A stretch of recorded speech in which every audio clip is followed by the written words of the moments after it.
conhecem essa escultura famosa do início do século XVI. Ela foi esculpida por nada mais, nada menos do que Michelangelo. Michelangelo, que nasceu em março de 1475. Ele é conhecido por suas pinturas, por suas esculturas, um pouco menos conhecido por sua poesia e também pela arquitetura. Ele é considerado um dos maiores criadores da história da arte no Ocidente. Ele desenvolveu o seu trabalho artístico por mais de 70 anos, basicamente entre duas cidades na Itália, Florença e Roma. O que uma boa parte das pessoas não sabe é como Michelangelo chegou a Roma, né? Ele chegou lá a partir de uma farsa. Alguém fez uma encomenda de uma obra, ele tinha não mais do que 20 anos de idade, muito novo, um jovem prodígio. Nasceu em Florença, né? Ali na região de Florença, considerado sua terra natal. E ele esculpiu uma obra intitulada O Cupido Dormindo, uma espécie de um anjo sonolento, assim, né? E a pessoa que fez a encomenda sugeriu que, depois de feita, ele enterrasse essa obra de arte por algum tempo para dar a ela um aspecto um pouco mais antigo. E assim ele conseguiria vender isso mais fácil e até mais caro em Roma, pela tendência que as pessoas tinham de algum achado um pouco mais, né, antigo. A obra ela foi vendida como uma descoberta arqueológica para um cardeal chamado Riario. Esse cardeal ele era sobrinho de um papa, o Papa Sisto IV. Mas essa farsa, né, de ter sido uma obra de arte descoberta e, né, desenterrada, ela logo se desfez, né? A notícia desse engano se espalhou ali por Roma, muita gente ligada, né, à obra, à arte. E aí esse cardeal, que entre aspas foi passado para trás, ele mandou um banqueiro até Florença para descobrir quem era o verdadeiro autor da obra, né? E aí, diante disso, Michelangelo foi conduzido até a cidade de Roma, pediu desculpas ao cardeal, mas o cardeal bobo que não era, percebendo o talento, apesar de ter sido enganado, ele contratou Michelangelo e passou agora a solicitar alguns serviços da parte desse jovem, né? E aí, já conhecido ali no ambiente da Cúria, no finalzinho do século XV, basicamente no ano 1497, com somente 24 anos, ele recebeu a encomenda desta obra aí, não é? O pedido ele veio a partir de um outro cardeal, o cardeal Jean Lagraulas, e ele pediu para Michelangelo esculpir a Virgem Maria, vestida com um Cristo morto nos braços, em tamanho natural. Essa obra, ela tem a partir de sua base, ali onde você vê a orla das vestes e os pés de Cristo, até o topo da cabeça de Maria, ela tem mais ou menos quase 1,80 m, então ela foi feita em tamanho natural. Quando ele recebeu a encomenda, Michelangelo foi até uma pedreira que ficava localizada em Carrara, para ele escolher a matéria-prima. Havia uma pedreira lá e ele ficou 9 meses só para escolher a peça de mármore para esculpir essa obra de arte. 9 meses para escolher a pedra, não é? Quando a obra foi finalizada e entregue, gerou muita dúvida nas pessoas de que esse jovem chamado Michelangelo era de fato o autor, devido à idade dele, apenas 24 anos. Muitos diziam que o autor era um outro artista lá de Milão, o nome nem convém mencionar, porque não foi ele mesmo que fez. Quando Michelangelo soube do burburinho e a dúvida de que ele era de fato o autor da obra, ele, meio que num momento assim, de desgosto, ele foi de noite até a igreja onde havia sido colocada a famosa obra de arte, o nome é Pietà. E ele, a gente não vai conseguir ver daqui, mas para os mais curiosos, se você fizer uma pesquisa no Google e dar uma aproximada na foto, existe uma faixa na roupa de Maria que vem do seu ombro esquerdo e vem descendo e se esconde atrás do corpo de Cristo. E nessa faixa, Michelangelo à noite foi lá e esculpiu as seguintes palavras: Michael Abonarotus Facieba, que significa Michelangelo Buonarroti, que é o sobrenome dele, Florentino o fez. Do tipo, ele foi lá e autografou a obra, foi eu que fiz esse negócio aqui, não é?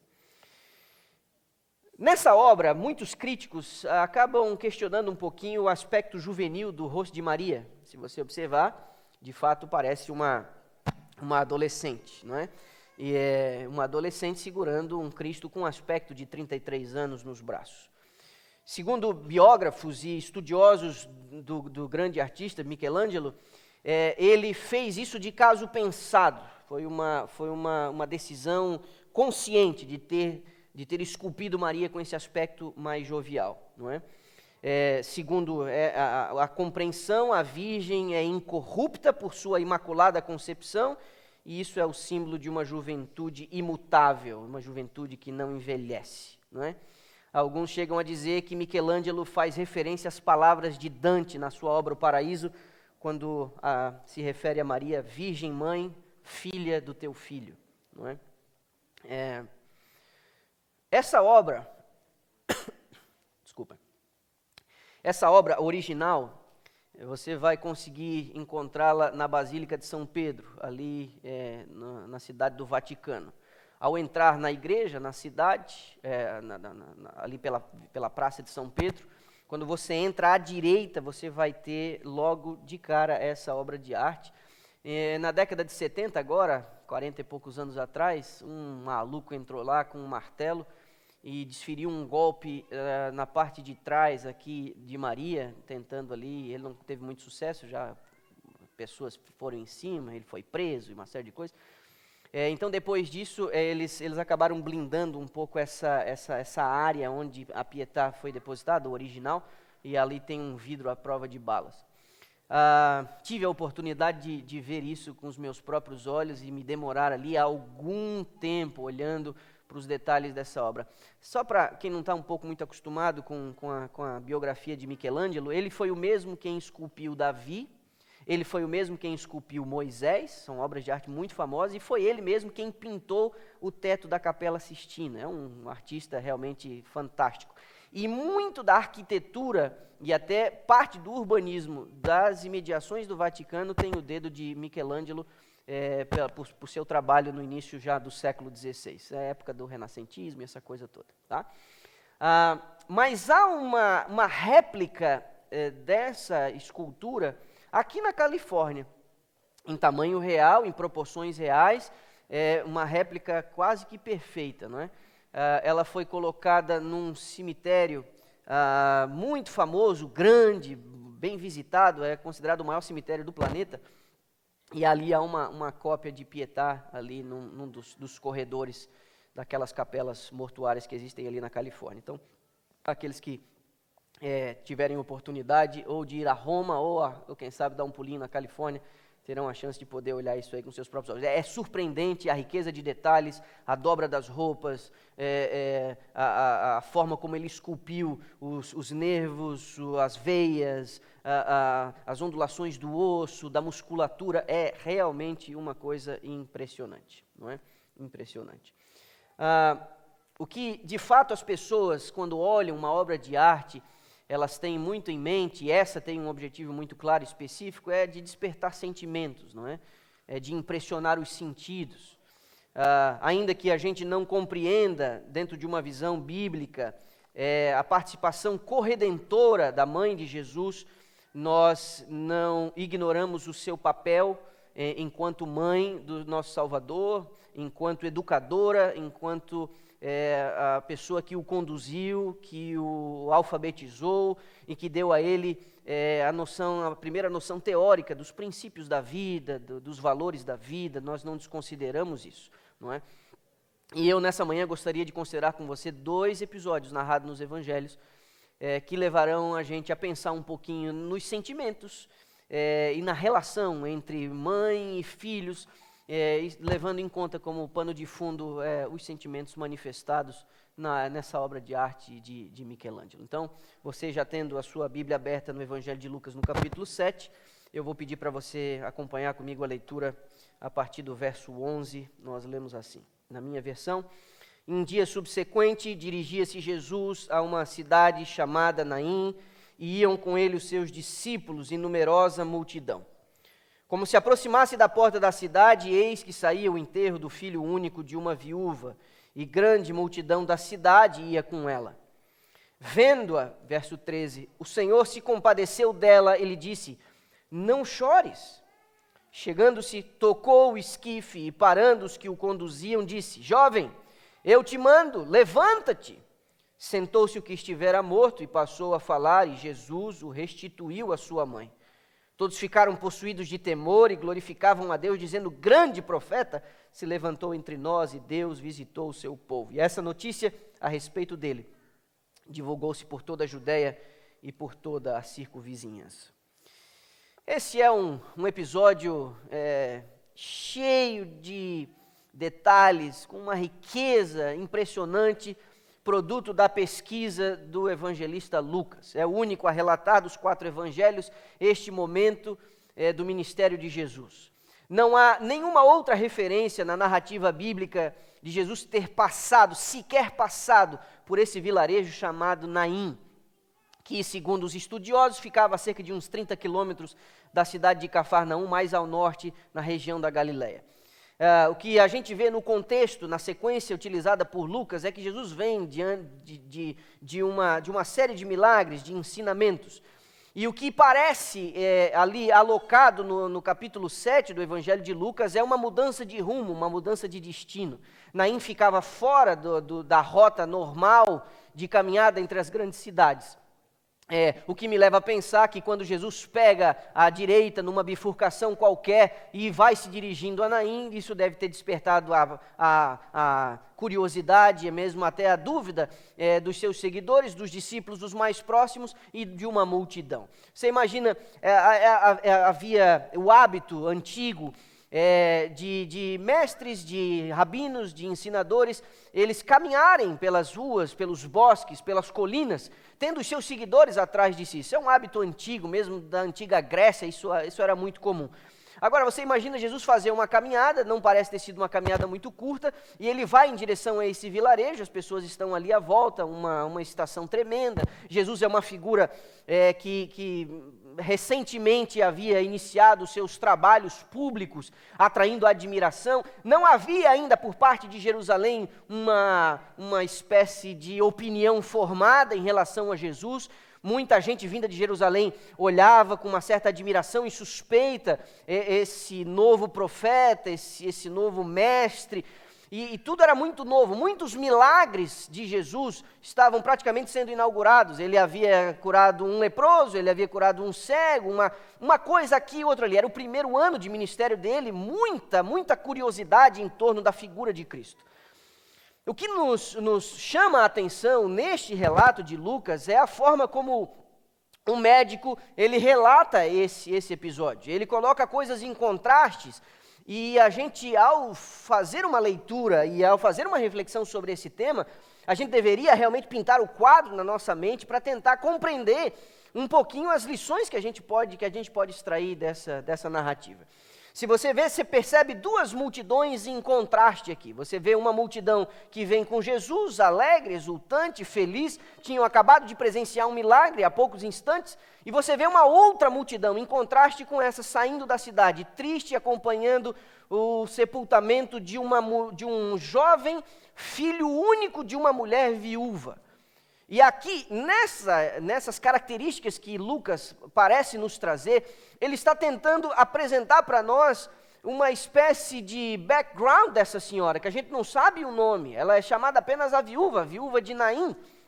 Mas, quando a gente pensa que essa mulher já tinha perdido o marido e agora ela está perdendo o seu único filho, você não pode desconsiderar e nem ignorar o seu histórico de sofrimento. Eu não sei você, mas diante de tantas notícias ruins que a gente anda ouvindo, eu não sei se você já parou para pensar por que algumas pessoas sofrem tanto, em comparação a outras?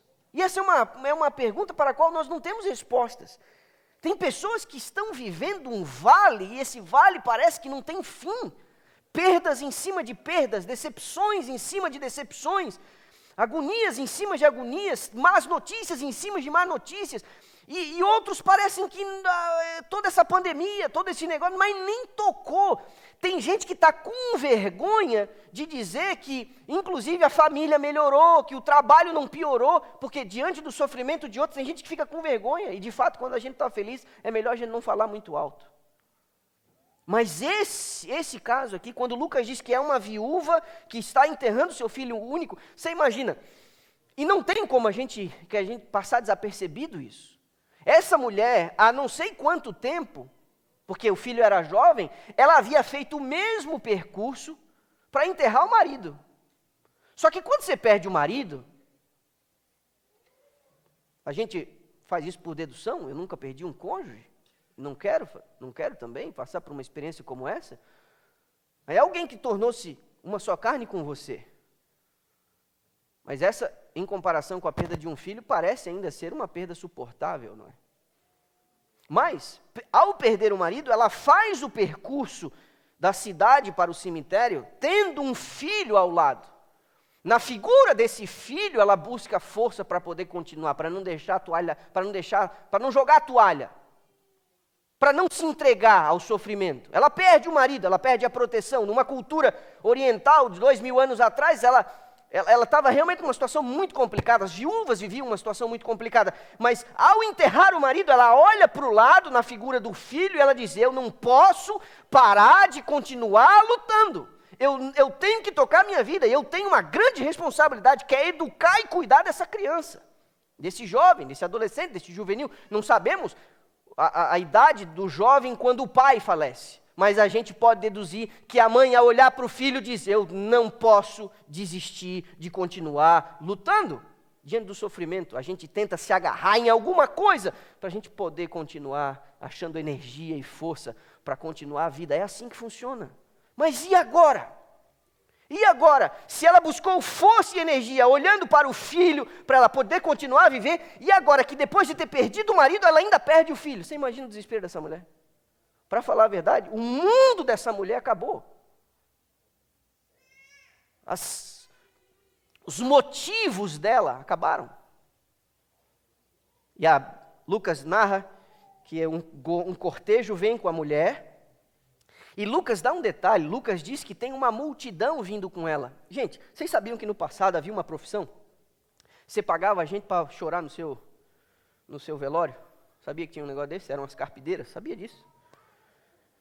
Para você ter uma ideia, para você passar a imagem, uma ideia, uma sensação para a sua vizinhança de que você era uma pessoa muito querida, a família contratava a gente para chorar no velório.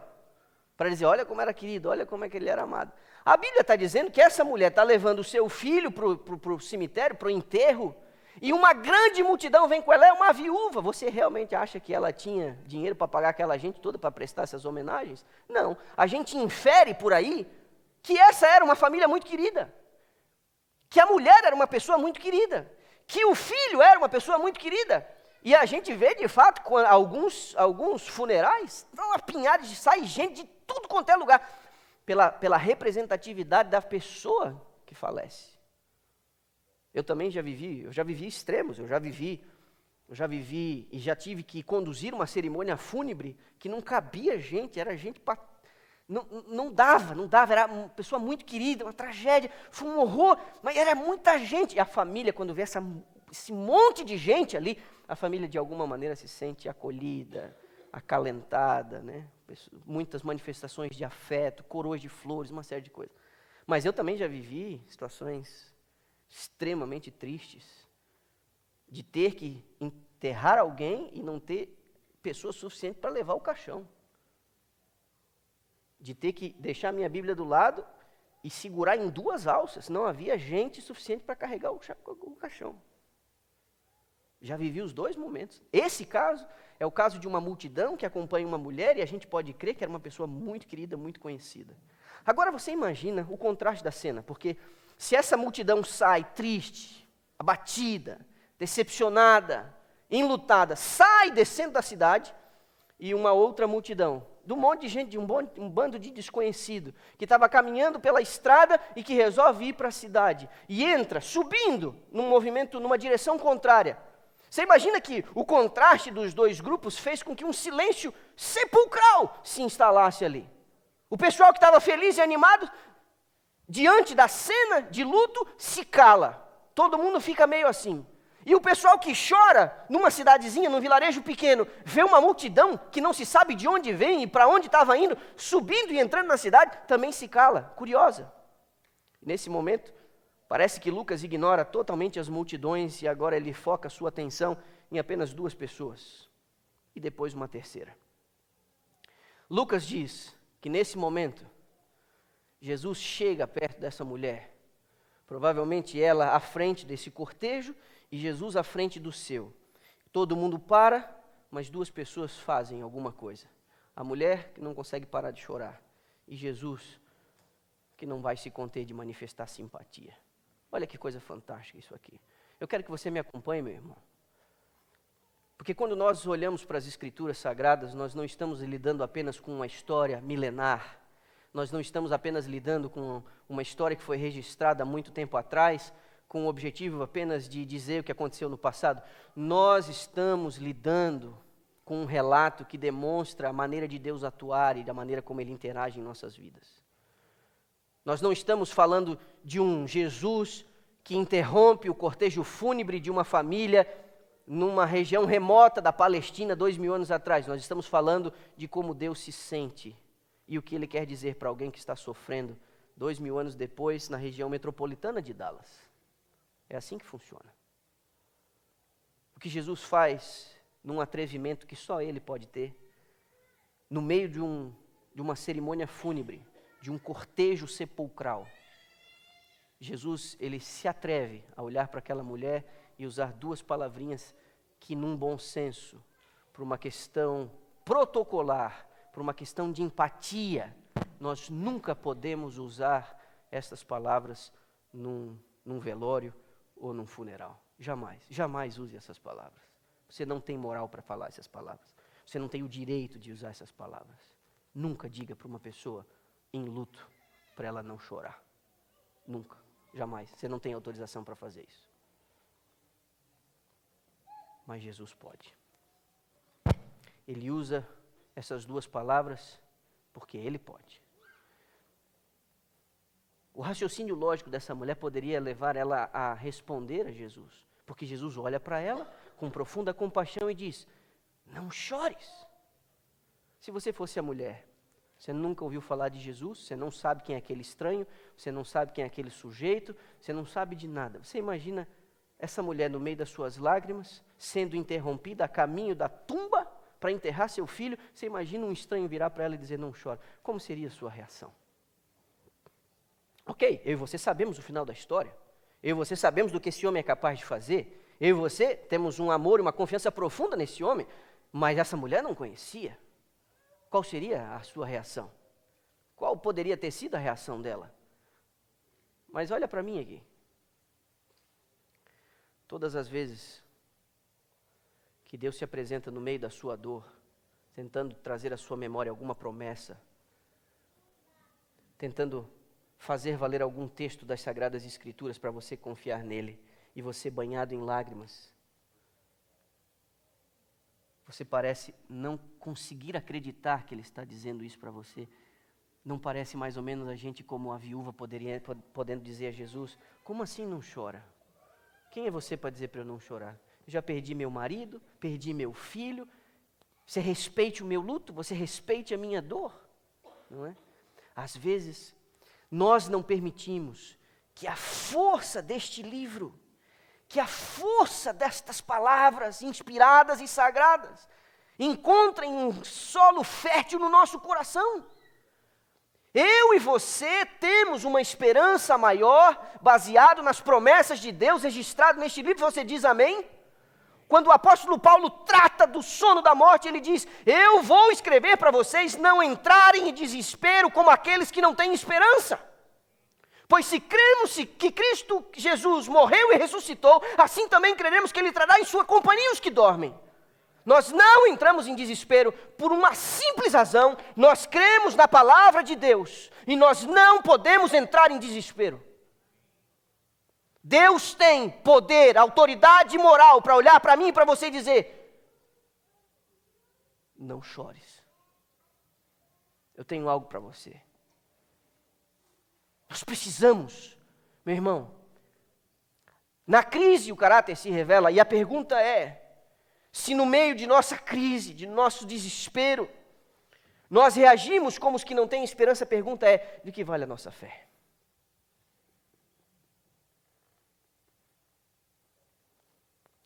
Permita que Deus seja glorificado através das tuas reações.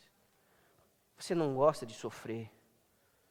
Você tem um dispositivo que Deus colocou dentro de você que evita o sofrimento, evita a dor. Você tem medo, você tem receio. E isso Deus colocou e criou você assim. Mas não permita que a falta de confiança se instale em sua alma a ponto de você não acreditar no que está escrito neste livro, nesta obra sagrada. Ele vira para ela e diz: não chores. Lógico, ele pode dizer: não chores.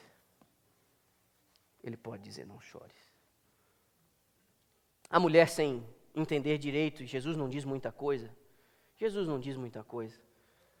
Ele demonstra empatia. Esse negócio de não chores, ele poderia ter curado o homem sem ter dito isso. Mas você pode reparar que nos milagres de Jesus, ele não apenas resolve o problema, ele parece se preocupar com as emoções. Deus se preocupa com o que você sente. Quando você vê nas Escrituras de Jesus indo à casa de Marta e Maria, e quando você vê, antes de ele realizar o milagre de trazer Lázaro da sepultura, quem que chora naquela ocasião? É ele que chora. Não é que as pessoas não têm o direito de chorar, ele só está querendo dizer: o que eu vou fazer por você, vai dar condições de você parar de sofrer. Meus irmãos, o que Deus tem para mim e para você vai dar condições de a gente parar de sofrer. Você diz amém? Eu sei que está difícil para alguns de vocês. Eu sei que está.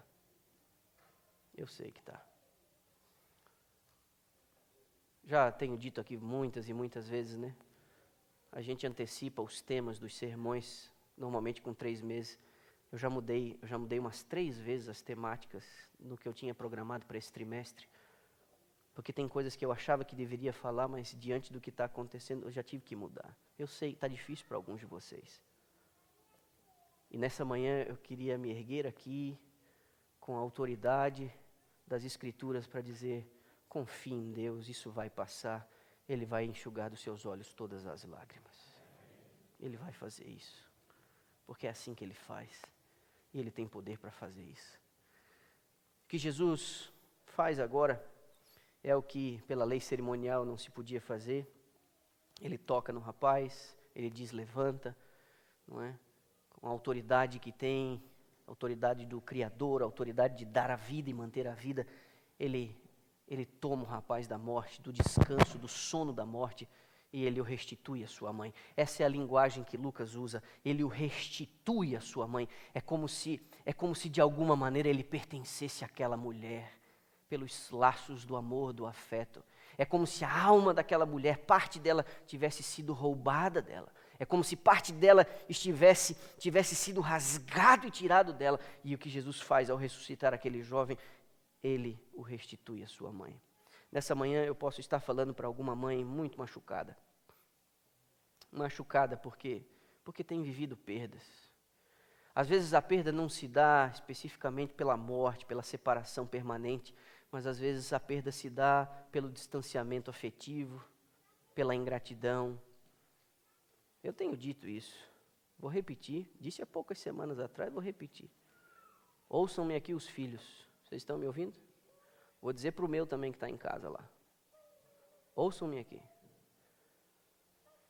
Não há lugar no céu para um filho ingrato. Não há lugar no céu para um filho ingrato. Essas são palavras da inspiração. Há um clichê na psicologia moderna, que quando você faz terapia, a culpa sempre é do pai e da mãe. Tem que achar um culpado para você lidar com o teu trauma, lidar com a tua crise. Meus irmãos, olhe para mim aqui. Nossos pais não foram perfeitos, porque também não tiveram pais perfeitos. Nós estamos numa onda de decadência. Mas você tem que superar isso aí. Você tem que superar isso aí. E se você não teve um pai e uma mãe que cumpriu o dever como deveria, cumpra você, como pai e mãe, o dever que te compete. Quando você crescer, você vai entender. Acho que a gente tem que sacudir a poeira e ser grato. Porque ainda que eles não tenham feito uma obra perfeita, uma boa parte deles, se não todos, eles deram o melhor que eles tinham. E neste final de semana, eu queria levar esses jovens, que quem sabe a semelhança daquele jovem Naim, mortos pelo caminho, sendo carregados, quem sabe espiritualmente alguns desses jovens que estão aqui estejam vivendo um drama semelhante. O toque do Divino Mestre, a palavra do Divino Mestre pode restituir o filho ao convívio fraterno e amoroso com a mãe. A você, mãe, não desista de orar e de interceder por seus filhos, por suas crianças. Entenda que suas palavras são muito poderosas, mas o seu exemplo ainda é muito maior. Entenda que muitos dos nossos filhos, eles não vão além do exemplo que a gente dá a eles, e muitos de nós precisamos nos convencer de nossas responsabilidades, mas para essa sagrada tarefa, nós temos a compaixão, a empatia, a força e o auxílio divinos para a gente poder cumprir a nossa tarefa. Mãe, não há oração que acerte mais o coração de Deus em cheio do que a sua. Não há sentimento do amor que se aproxime de Deus mais do que o amor de uma mãe para com a sua criança. Em alguns momentos em que eu precisei exercer o meu ministério em cadeias e presídios, uma das coisas que mais me chocava, que mais me impressionava, eram as mães na fila dos presídios e das cadeias para visitar seus filhos. Muitas delas responsáveis pelos filhos terem se tornado bandidos, sim, mas ainda assim, elas não desistiram e não ignoravam o seu posto de dever. Quando toda a sociedade virou as costas para as maldades dos seus filhos, ainda assim, elas tomam o tempo de ir lá para visitar, para abraçar, para beijar, para olhar. Não é? Quando todo mundo vira as costas a um ser humano, e às vezes um ser humano desprezível, a mãe é o único, é o último e o único ser que ainda consegue ver e enxergar algum valor nessa alma perdida. Meu irmão, minha irmã, mãe, não desista do seu dever. Eu sei muitas vezes que você sente que essa é uma obra muito ingrata, porque você às vezes dá passos muito pequenos e não vê resultados rápidos. E às vezes essa é uma obra desvalorizada, nem mesmo às vezes o pai, o marido, consegue valorizar direito o que a mãe faz. Mas deixa eu dizer a você nessa manhã de sábado, Deus está vendo exatamente a sua motivação e o seu esforço, e Ele te dará graça e misericórdia, poder e energia para você cumprir o seu papel. Entenda, palavras da inspiração, nem mesmo o rei em seu trono tem uma obra tão nobre como o trabalho de uma mãe ao educar seu filho. Palavras da inspiração. O Sr. White diz que ela é a rainha do lar. À vista de Deus, é como uma figura nobre que tem a tarefa de construir o caráter para a eternidade. O trabalho de um pastor, de um estadista, de um homem muito importante, de negócios, não se compara com a obra de uma mãe. Ao tomar a sua criança no colo, se ainda é bebê, ou ao instruir seu filho mais jovem, adulto, quem sabe já até casado, entenda, o seu papel, a sua obra é vista com muita consideração por parte de Deus. Quando Ele restitui aquele jovem à sua mãe, Ele demonstra toda a preocupação em relação aos seus sentimentos. Deus se preocupa com o que você sente. Para a gente encerrar, eu vou levar você até João capítulo 19. Porque a imagem não registrada nas Escrituras que inspirou Michelangelo, podemos inferir que seja a de João capítulo 19, versos 25 a 27.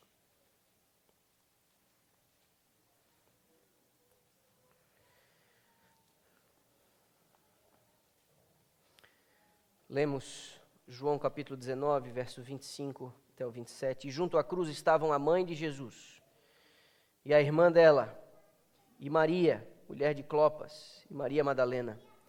Vendo Jesus sua mãe e junto a ela o discípulo amado, disse: Mulher, eis aí teu filho. Depois disse ao discípulo: Eis aí a tua mãe. E dessa hora em diante o discípulo a tomou para casa. Olhe para mim. Quando Jesus foi erguido naquela cruz e pregado nela às 9 horas da manhã, uma figura estava ali sem arredar o pé. Era a figura de sua mãe. José já não estava presente, já havia falecido, não sabemos quando. Quando ela havia recebido a visita do anjo, ainda muito jovenzinha, noiva de José, uma profecia foi dada enquanto ela já estava grávida. A profecia é que uma espada transpassaria o seu coração. Nessa profecia já havia um indicativo de que, ao ser a mãe do Messias, do prometido, isso lhe traria algum sofrimento. Imagina que 33 anos depois, tendo recebido a visita majestosa do anjo Gabriel, tendo presenciado muitos dos seus milagres, tendo testemunhado por 3 décadas o seu caráter santo e imaculado, nunca resvalou o pé, nunca disse uma palavra imprópria, sempre disposto, sempre atento, sempre grato, sempre amoroso, sempre bondoso. Essa mulher, entendendo o caráter e a natureza, a origem desse seu santo filho, ela tem o dever, a obra de ainda testemunhar o seu sacrifício pendurado entre o céu e a terra por longas 6 horas. Nesse momento de agonia, que figura extraordinária, a figura de Cristo. Mãe, eu quero dizer isso para você. Ele tem sentimento semelhante a você.